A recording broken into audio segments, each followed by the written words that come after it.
जय हिंद दोस्तों।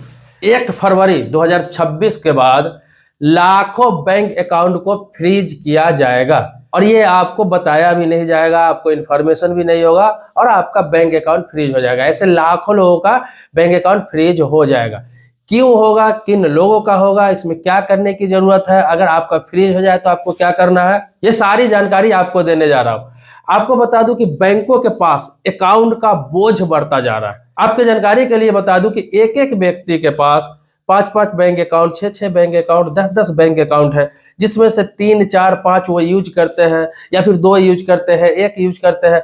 बहुत सारे ऐसे अकाउंट है जिसमें 2-2 साल, 3-3 साल, 4-4 साल, 5-5 साल लोग ट्रांजेक्शन नहीं करते हैं। जबकि बहुत सारे ऐसे अकाउंट है जिस पर पैसा भी लोग रख के छोड़ देते हैं लेकिन ट्रांजेक्शन नहीं करते हैं। अब ये आरबीआई द्वारा जो रूल लाया गया है, तो ये कहा गया है कि 1 फरवरी 2026 के बाद उन अकाउंटों को बंद किया जाएगा जिन अकाउंट का प्रॉपर केवाईसी नहीं कराया जाएगा। मतलब उसे बंद नहीं किया जाएगा, फ्रीज कर दिया जाएगा। फ्रीज का मतलब उसमें पैसा भी है तो आप निकाल नहीं सकते हैं, पैसा डाल नहीं सकते हैं, वो एक तरह से इनएक्टिव कर दिया जाएगा। अब आपको बता दूं कि इसमें बहुत सारे लोग कंफ्यूज है। तो देखिए, जिनका एक्टिव है अकाउंट और जो रेगुलर ट्रांजेक्शन कर रहे हैं उनके लिए कोई दिक्कत की बात ही नहीं है। उनका खाता से कुछ लेना देना नहीं है, ना बैंक को ना आरबीआई को। उन अकाउंट को केवाईसी कराने के लिए कहा गया है जिस अकाउंट में आपने 2 साल से कोई भी ट्रांजेक्शन नहीं किया है, किसी प्रकार का लेन देन नहीं किया है, ना आपने पैसा डाला है ना निकाला है, ना ही उस अकाउंट का आपने एटीएम कार्ड को यूज किया है, डेबिट कार्ड का यूज किया है,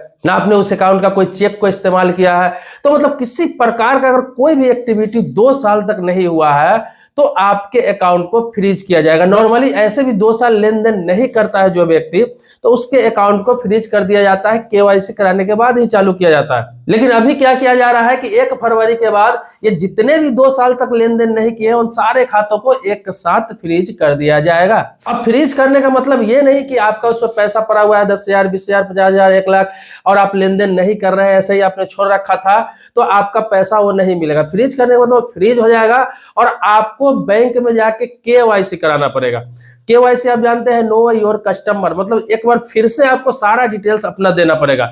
अपना पासपोर्ट साइज फोटो देना पड़ेगा, अपना आधार कार्ड देना पड़ेगा, अपना पैन कार्ड का कॉपी देना पड़ेगा, आपको उसमें डिक्लेरेशन भरना पड़ेगा, सारे डिटेल्स भर के फिर से फॉर्म सबमिट करना पड़ेगा। जैसे एक नया अकाउंट खुलता है उस टाइप से सारे डिटेल्स आपको देने होंगे और तब जाकर केवाईसी होगा। फिर आपको 24 घंटा या 48 घंटा का समय दिया जाएगा, फिर आपका खाता अनफ्रीज कर दिया जाएगा, मतलब एक्टिव कर दिया जाएगा। आप फिर से समझ लीजिए, अगर 2 साल से आप किसी प्रकार का लेन देन नहीं कर रहे हैं तो। अब देखिए, सबसे बड़ी बात आपको बता दूं, ये केवाईसी के बारे में, आप बैंक के बारे में जानते हैं, तो ये केवाईसी करने की कब जरूरत पड़ती है? क्या एक्टिव अकाउंट है उसमें भी केवाईसी कराना पड़ता है? तो आपको बता दूं, हाँ, कराना पड़ता है। आपका अकाउंट अगर एक्टिव भी है, आप उसमें ट्रांजेक्शन कर रहे हैं, बहुत बढ़िया ट्रांजेक्शन कर रहे हैं, सब कुछ ठीक ठाक चल रहा है, उसके बाद भी नियम है कि 10 साल में एक बार आपको केवाईसी कराना है किसी भी हालात में।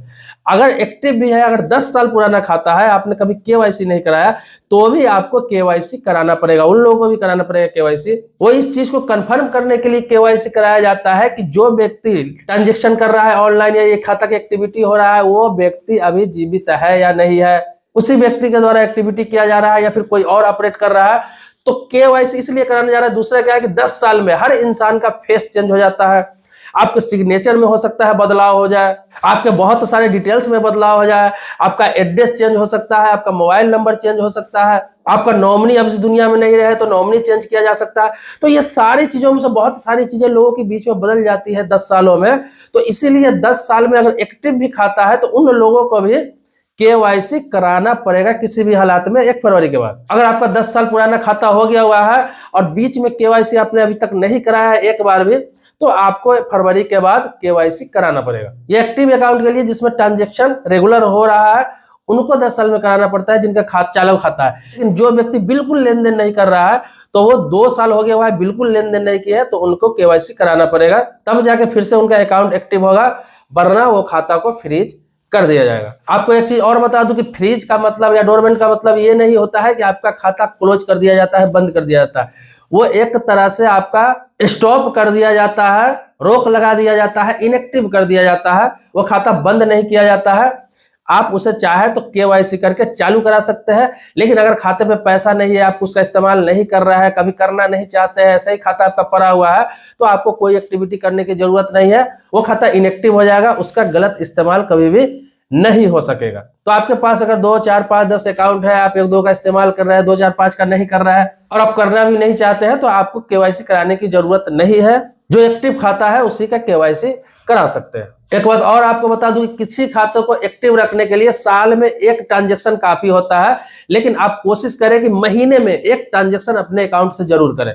किसी भी प्रकार का आपके पास अकाउंट है, current account, saving account, Jan Dhan account, आप महीने में एक ट्रांजैक्शन अपने अकाउंट से जरूर करें। या तो कहीं पैसा भेजे, चाहे ऑनलाइन हो चाहे ऑफलाइन हो, या फिर पैसा मंगाए, या फिर आप एटीएम कार्ड का इस्तेमाल करें। आप यूपीआई के माध्यम से भी किसी को ट्रांसफर करते हैं, जैसे फोन पे, गूगल पे, पेटीएम, अन्य यूपीआई ऐप है, तो वहां पर भी आपका क्या होता है, डेबिट कार्ड लिंक होता है, तो वहां से ट्रांजेक्शन माना जाता है, डेबिट कार्ड का ट्रांजेक्शन।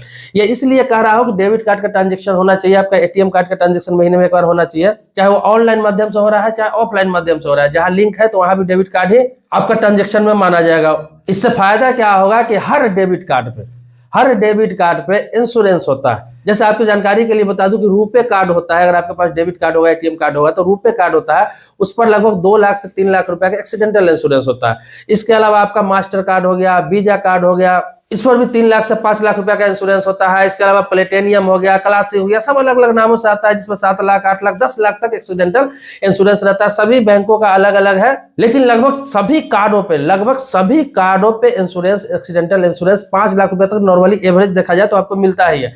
तो ये एक्टिव कब रहता है, जब आप उस कार्ड को महीने में एक बार इस्तेमाल करते हैं, तभी वो एक्टिव रहता है। तो ऐसे क्या है कि कार्डधारी का कभी एक्सीडेंटल कुछ हो जाता है तो उसके उत्तराधिकारी को वो राशि प्राप्त हो जाता है, मतलब उसके लिए वो क्लेम कर सकते हैं और उसे मिलता भी है। बहुत सारे लोगों के बारे में सुनते होंगे कि उसके पास एटीएम कार्ड था, डेबिट कार्ड था, वो व्यक्ति मर गया, उसको क्लेम नहीं मिला।